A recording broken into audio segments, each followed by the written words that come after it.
chilling tales for dark nights.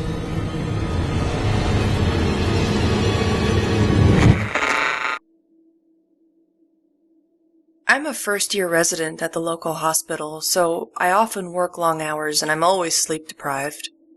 I do make decent money, if not nearly as much as a licensed doctor, but on account of student loans I live in a crappy apartment. The bedroom of this apartment is tiny and the only spot for my dresser is immediately to the right of the entrance. It's just a bit too long for the space, so the door only opens halfway before it starts pressing against the corner of the dresser, and it makes an awful splintering noise when you've gone too far. This happened often enough on my first month here that I've already left some big dimples in the wood. Outside, the bathroom is just down the hall on the left, the living room on the right. The hallway is just wide enough for the bedroom door, with a couple of inches leeway on either side for the frame. Why is this important? About 2 weeks ago, the door to my bedroom moved. I'm not sure how else to describe it. I had just worked my second 30-hour shift in 3 days, and on 4 hours of sleep I was getting up for another one. When I pulled open the bedroom door, something struck me as off, and it took me a minute to realize what it was. The door had opened completely. I looked to see what had happened, discovering that while my dresser was still flush against both walls, there was an extra inch of space between the dresser and the door. I shrugged, chalked it up to some fluke of the apartment walls, and proceeded down the hall to shower before heading into work. When I got home some 30 hours later, exhausted and desperate for sleep, the door was pushing against the dresser, same as always. Nothing unusual happened for a couple of days, but on Thursday morning I was going out for another long shift when the door opened even wider. It looked like the doorway had shifted even farther left, far enough that I could see a half-inch of the hallway wall sticking out beyond the doorframe. It was as though the contractor had miscalculated when he built the place, slightly displacing the doorway from the hall. An inch more and I'd have been able to see insulation and wiring. I stared at that sliver of drywall for a few minutes, dumbfounded, while my mind tried to come up with some rational explanations. The building was old, settling, and this was just the result of natural wall tensions easing. This disjunction had been there this whole time, and I had been too busy or too tired to notice.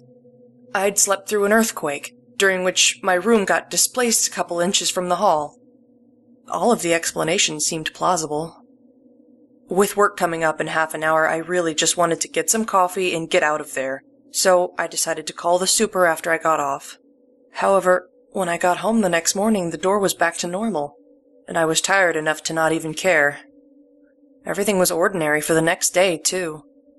On Saturday, I was headed to the hospital again, when I found that although my door only opened halfway, grinding against the dresser as usual, the hallway itself had shifted a good foot.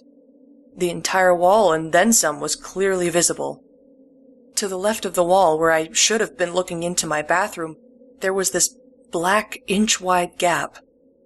The light from my room only went a couple of inches into that shadowy space, but I could see a floor that looked to be made of concrete, smooth, featureless, and gray.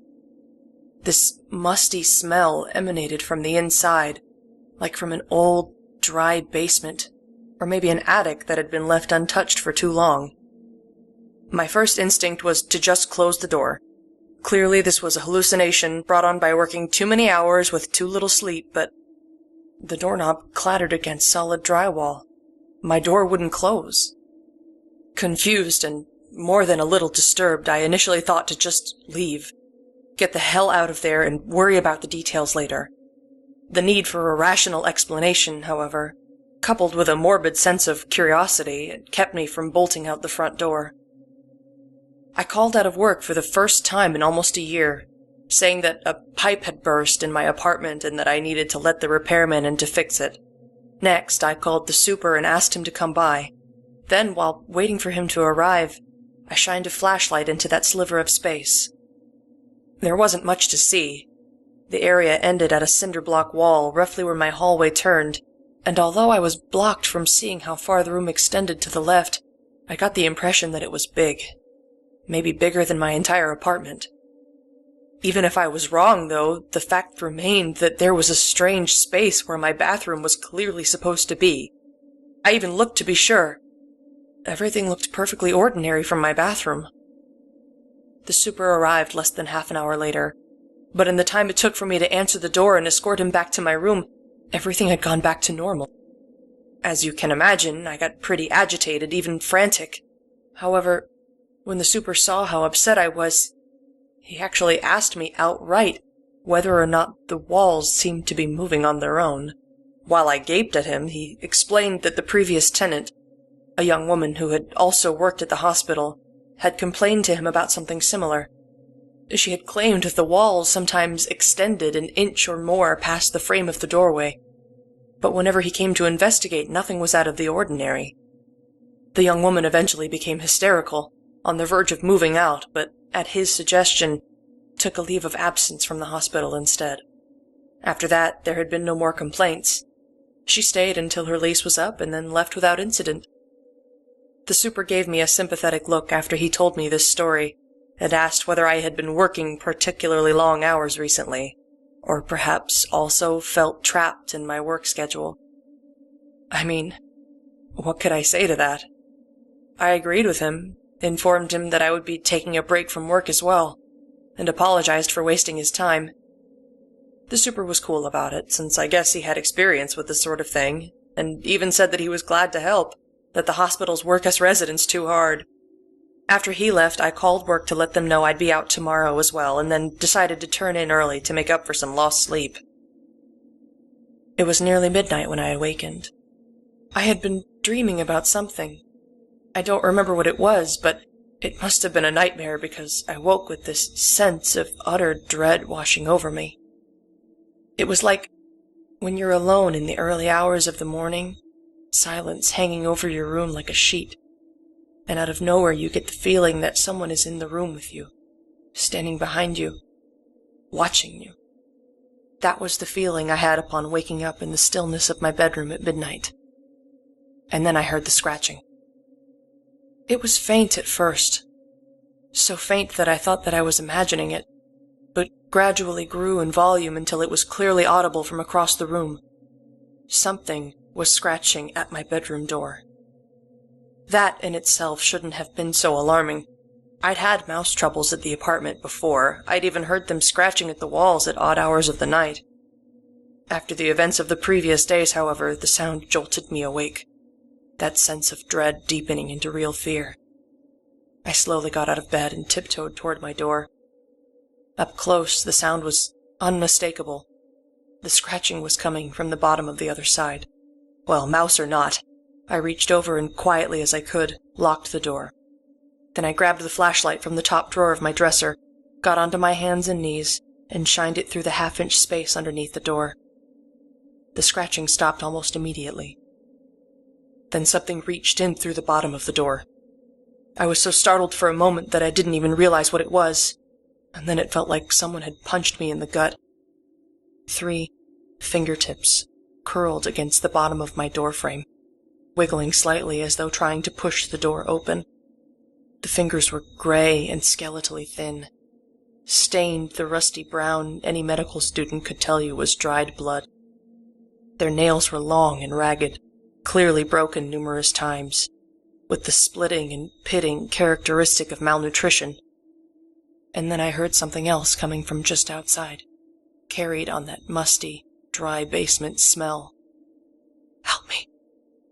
The voice was so soft as to barely be audible, but it was clearly a woman, and I could hear panic running through it, quiet sobs underneath the words. And then I could hear something else, a sound like soft footsteps approaching from somewhere far away. And all the while the voice continued whispering, never growing any louder, but getting more urgent, more rapid. "Help me. Please, please, please help me. It's coming. Please help me, please, please, please. It's coming. It's coming. Please, please, please help me, please." Then the fingers vanished, as though whomever they belonged to had been violently jerked away. I could hear the sound of something being dragged along the ground, something scraping frantically against the concrete, but that noise quickly faded into the distance. And then I heard the soft sound of footsteps approaching again. It stopped outside my door, and for a while there was only silence. Then, as I watched by the trembling light of my flashlight, the lock slowly began to turn. Somehow, it was being unlocked from the other side. I jumped up, slammed my shoulder against the door, dropping the flashlight in my haste, and scrambled to lock the door again. Something resisted my frenzied attempts to turn that little dial, and my fingers were so sweaty that they kept slipping off. Before I finished turning the lock, the knob twisted in my grip, and whatever it was back there hit the door hard enough that the whole thing shuddered. Raw terror flooded my system, and I pushed back as hard as I could. My body leaned almost parallel to the ground, even as I continued fumbling with the lock. Whatever it was hit the door again, harder this time, such that it actually opened for a split second. I was almost sobbing at this point, but my bare feet found purchase on the linoleum floor, and I shoved back with all of my strength, somehow slamming the door back closed. At the same time, my fingers were finally able to wrap themselves around the lock and turn it. Using the time that bought me, I ran to my dresser and dragged it in front of the door, then sat down with my back against it. The pounding continued, even more strongly than before, but with my dresser in the way, the door stayed closed. After a few minutes, it simply stopped, and there was another minute or two of silence before the soft sound of footsteps finally moved away. Still, I continued sitting in front of the dresser, back braced against it, too terrified to even think of opening the door or heading back to bed. The only window in my room was too small to climb through, and I'd left my phone on the kitchen counter. There was nothing to do but sit and wait, which I did until the grayish light coming through my window announced the arrival of morning. It took me a while to finally muster the courage to push the dresser aside, and even then I just stood there for a few minutes, staring at the doorknob. In the end, the need to know overcame the fear of the unknown, and I pulled the door open just a crack. My hallway sat outside, same as always, with no sign that anything was unusual. Even the other side of the door was pristine, with no evidence that any violence had been directed toward it during the evening. With the door halfway open, pressing against the dresser as usual, I slipped outside the bedroom and into the hallway, heart pounding, even though I was already doubting my own mind. Could it all have been just a nightmare? Had I suffered a psychotic episode in the middle of the night, terrified of nothing more than a mouse scratching at my bedroom door? Did I spend the entire night camped out in front of my dresser on account of a hallucination? As I stood there doubting, I let my bedroom door close behind me, and my nostrils filled with that dusty basement smell. I ran. I took off into the hallway, practically clawing against the wall as I dashed for the living room and tore the front door open when I got there. Just before I launched myself outside, I heard the splintering noise of my bedroom door pressing against the back corner of my dresser. It's been over a week. I haven't gone back. Not for my things, my clothes, nothing. I'm crashing on a friend's living room couch instead. He brings me takeout when he comes home from work. I extended my leave of absence from the hospital, citing a death in the family. I tried finding the woman that used to live in my apartment, the previous tenant that had also complained about the moving walls, but her address forwarding had long since expired. Searching for her by name turned up no results. Not at any social networking site, nor search engine, nor people finder. The super didn't know any of her friends or family. I even checked the FBI's missing persons page with no luck. I hope she's out there somewhere, merely beyond my ability to find. But I have nightmares every night, ones in which those emaciated fingers and soft, pleading voice reach out to me from a dark, endless space.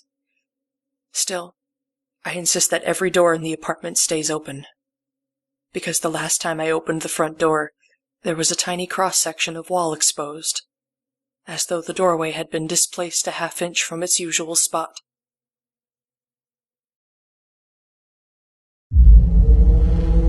Chilling tales for dark nights.